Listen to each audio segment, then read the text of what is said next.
Hello friends, welcome to Goms'N சமையலுலகம்.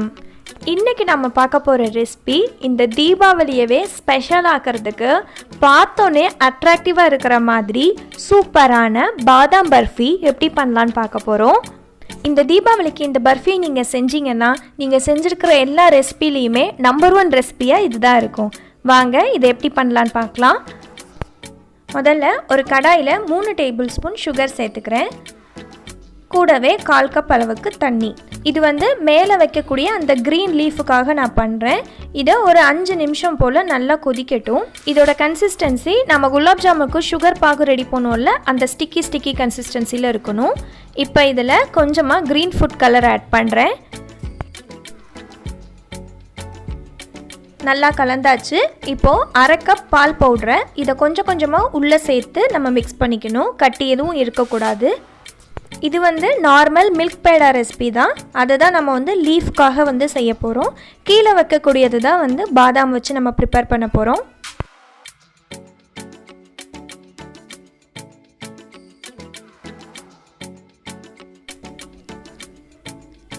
இப்போது எல்லாம் ஒன்றா கலந்தாச்சு. கட்டி எதுவுமே இல்லை. இந்த மாதிரி மிக்ஸ் பண்ணிக்கணும்.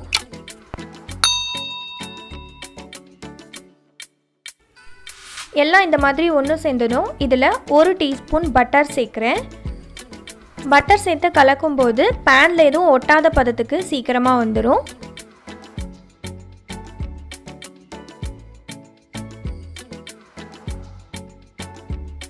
இந்த மாதிரி பேனில் எதுவுமே ஒட்டக்கூடாது. இப்படி வந்ததும் நம்ம ஸ்டவ்வை ஆஃப் பண்ணிடலாம். பார்த்தாலே தெரியும் நல்லா ஸ்மூத்தாக இருக்குது. ஆஃப் பண்ணிவிட்டு இதை ஒரு வேறு பாத்திரத்தில் நம்ம மாற்றி வச்சிடணும். இப்போ அடுத்ததாக ஒரு சப்பாத்தி தேய்க்கிற கட்டையில் கொஞ்சமாக பட்டரை தேய்க்கிறேன், ஒட்டாமல் இருக்கிறதுக்காக. இது பேடா செஞ்ச உடனேயும் இந்த மாதிரி ரெடி பண்ணிடணும். லேட் பண்ணிடக்கூடாது. லேட் பண்ணால் கொஞ்சம் இறுக ஆரம்பிச்சிரும், அந்த ஸ்மூத்னஸ் கிடைக்காது. இப்போ இதை நல்லா கை வச்சு பிசைஞ்சிக்கலாம். கொஞ்சம் ஹீட் இருக்கும்போதே நம்ம இதை பண்ணணும். அப்படின்னா தான் நமக்கு விருப்பப்பட்ட ஷேப் ஈஸியாக கிடைக்கும். சப்பாத்தி ரோல் பண்ணுற கட்டையிலையும் கொஞ்சமாக பட்டர் தடவிட்டு நல்லா விரிச்சிடணும். நம்ம சப்பாத்திக்கெலாம் போடுற மாதிரி கொஞ்சம் தின்னாக இருக்கிற மாதிரி விரிச்சுக்கணும்.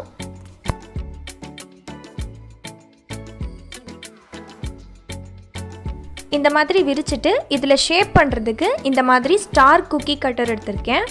இப்போ இதை வச்சு அழுத்தி நம்ம ஷேப் கொடுத்துடலாம்.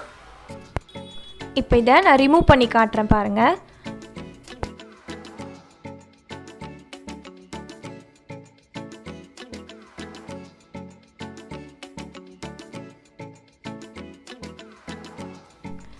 அவ்வளோதான், அழகாக ஷேப் வந்துருச்சு. இதே மாதிரி மற்றது எல்லாத்தையும் செஞ்சிடலாம்.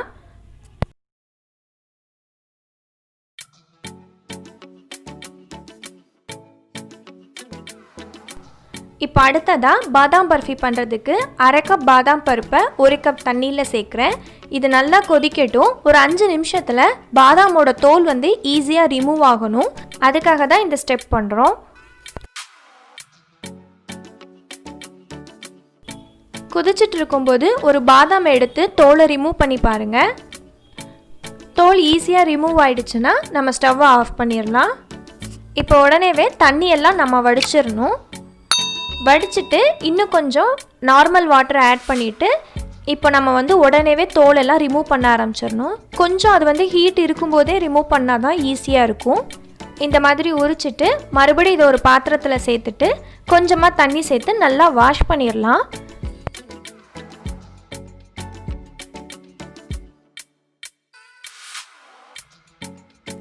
இப்போ இதை ஒரு பேப்பர் டவல்லையோ இல்லை டவல்லையோ போட்டுட்டு அதில் தண்ணி எதுவும் இல்லாத மாதிரி நல்லா தொடச்சி விட்டுறணும்.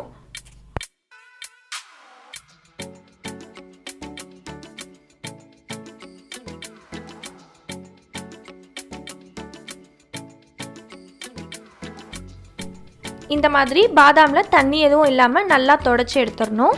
இப்போ இதை ஒரு மிக்ஸி ஜாரில் மாற்றிடலாம். சேர்த்துட்டு பல்ஸ் மோடில் இதை ரவை மாதிரி அரைச்சிக்கணும். பாம்பே ரவை மாதிரி கொஞ்சம் நல்லா சாஃப்டாகவே அரைச்சிக்கலாம்.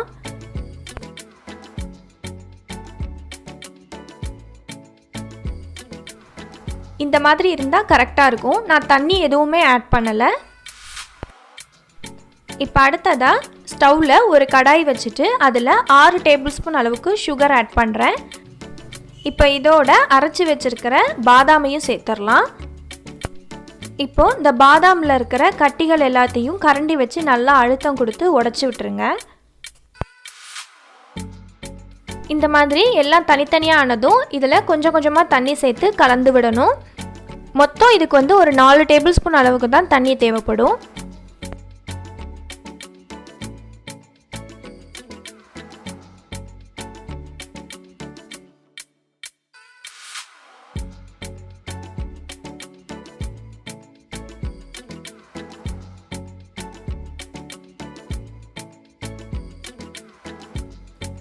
தண்ணி சேர்த்ததும் அந்த சுகரும் கரைஞ்சு இந்த மாதிரி கெட்டியாக வரும்.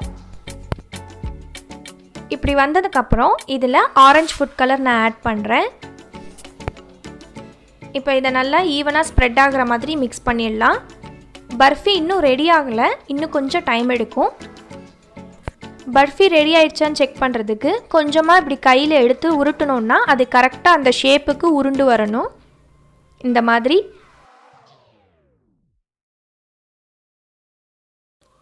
இந்த மாதிரி ரெடியானதும் இதில் 1 டீஸ்பூன் ஏலக்காய் தூள் அப்புறம் 1 டீஸ்பூன் நெய் சேர்த்து இதை மிக்ஸ் பண்ணிடலாம்.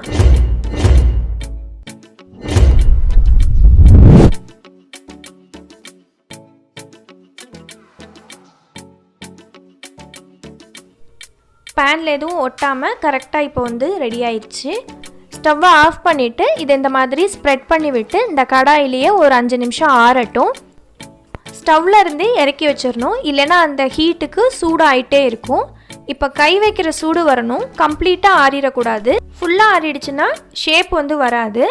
இப்போ இதில் இருந்து கொஞ்சம் கொஞ்சமாக எடுத்து பால் மாதிரி பண்ணிடலாம் சின்னதாக.